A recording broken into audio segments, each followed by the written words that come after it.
Carlsbad Tower, this is helicopter 5 Tango Papa. Cessna 5 Juliet Bravo, frequency change approved. Or above 3,000 feet, copy that. Do that.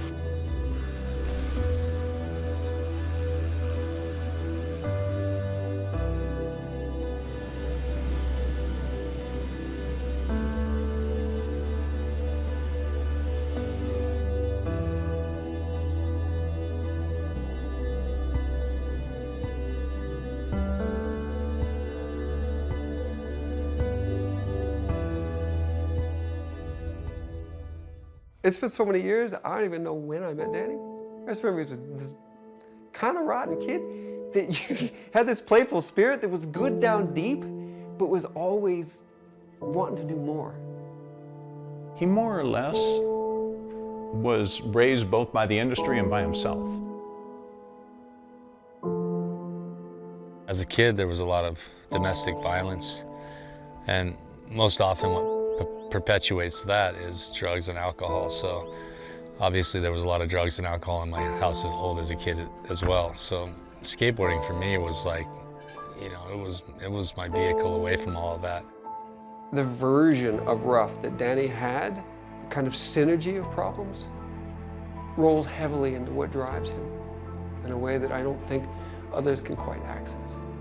All of the stuff that I'd been through as a child, all of those experiences have led to this, you know, confidence level that I have as an adult. As emotionally challenging or abusive as any of those situations were, they are the building blocks of who I am. Danny is still exactly that same person. Even back in the Plan B days, Danny was coming up to me, "Hey Rod, could you make me this board because I want to fly 20 feet. This is a long time ago. He's always been that way. He had guys like Tony Hawk who were already starting to establish themselves, and this kid's coming up and doing things they can do. You know, he's proven himself and he never wouldn't take a challenge. Oh, it was completely revolutionary what he did, the Danny Way style of just fast and skating big and skating everything. Danny Way going high, the crowd absolutely loves it. A lot of people would have said, no way. Way. By the time he was like 17, 18, he was a veteran, which kind of kept your eye on, like, where's he going to take this? I mean, it's the greatest feeling in the world to be the dude that's on top of your sport, but any little injury can completely shatter your world. I was hanging out in the beach, middle of the summer, small day, just trying to get like cool down, get wet. Dove off my board on the inside, and there was a sandbar right there. I mean, I hit my head so hard on the, you know, it felt like a pile driver had smashed my head into my shoulders. Zero movement from my waist up for over a year. Neurological cranial nerve issues.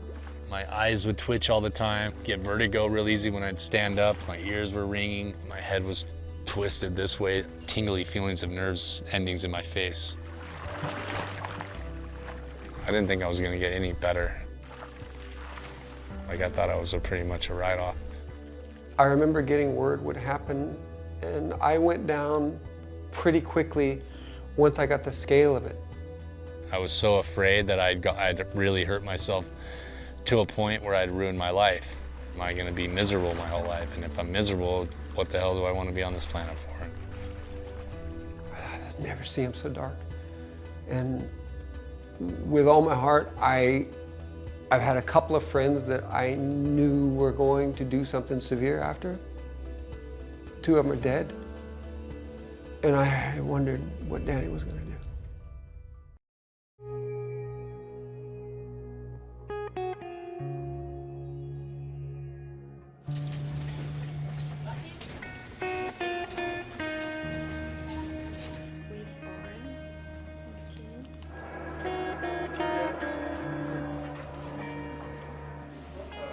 I still deal with a lot of the residual damage from that. It's not like I just got healed and I was better and I went and planned all these crazy things, and it's not that easy. What it did is it made me take a step back and realize what's important. Okay, you might have another shot at this, but do you want to f it up on your motorcycle, or do you want to f that up on your surfboard this time? Or do you want to be able to like go live out some of these fantasies, or you know, go explore some of these ideas that you've been dreaming about as a kid? He realized this is it. And when you're smashed down to that level, if you're barely moving on, and all you can think about is what I could do, what have I done with myself? And that's what opens your mind to, I want to do the unthinkable.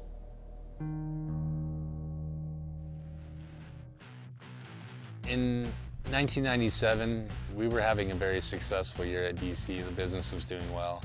So we built the first ramp for me to break the world record for the highest air. We called it the Super Ramp, and that was, you know, that was the birth of this whole movement.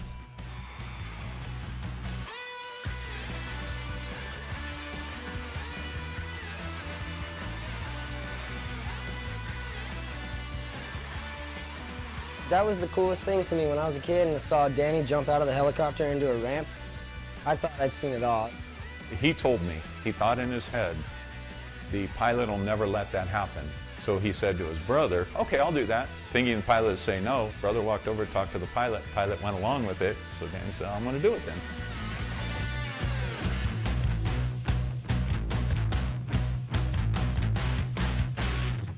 These are all the things that I was dreaming about doing before the injury. You know, this is who I was before I got hurt. It didn't change all of the like fantasies that I've had about what's possible with my skateboard. In his mind, he had done that ramp, he wanted to do the next big thing that his head knew he could do. And one day I remember him coming in my office and drawing the mega ramp on a napkin. He said, I want to build this ramp. And he's kind of, well, you drop in a launch and a landing and a quarter pipe, and I could set the world record for height and the world record for distance. And so we heard about the mega ramp, like mega ramp, mega, what is that? And then we saw it.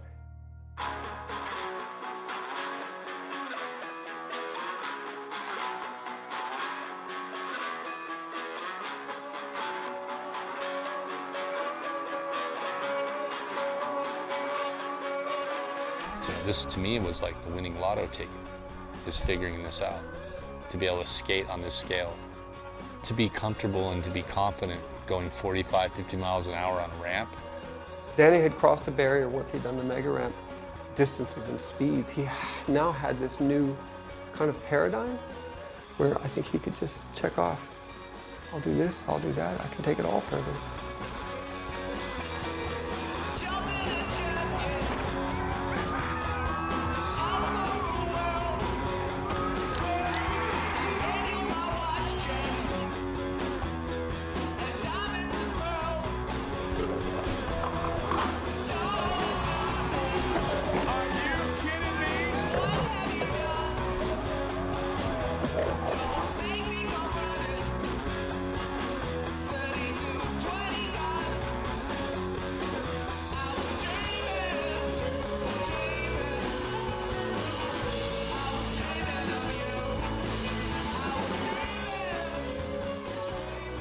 I think like anybody, Danny has a number of fears in life. The difference with Danny is he approaches them. I think he fears not so much, look, if he fails at this or that, or you can't go that fast. Yeah, that's a broken dream. But I think he fears the point when there is no more dream.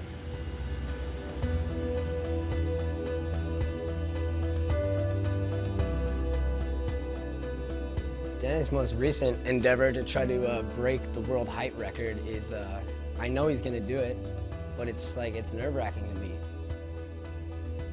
Stands behind me is the biggest ramp that's ever been built in the history of ramp building.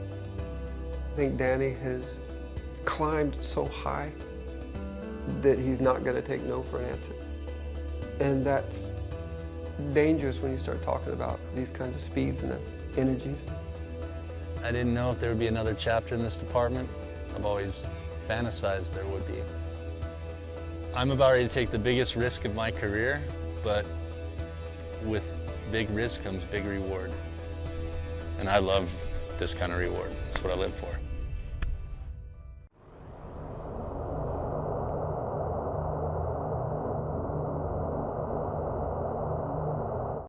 Howdy folks, Jack Matrani here, host of the X Games. Thank you for watching Being. Make sure to subscribe to X Games YouTube channel, and if you want to continue watching some more Being, check out the playlist.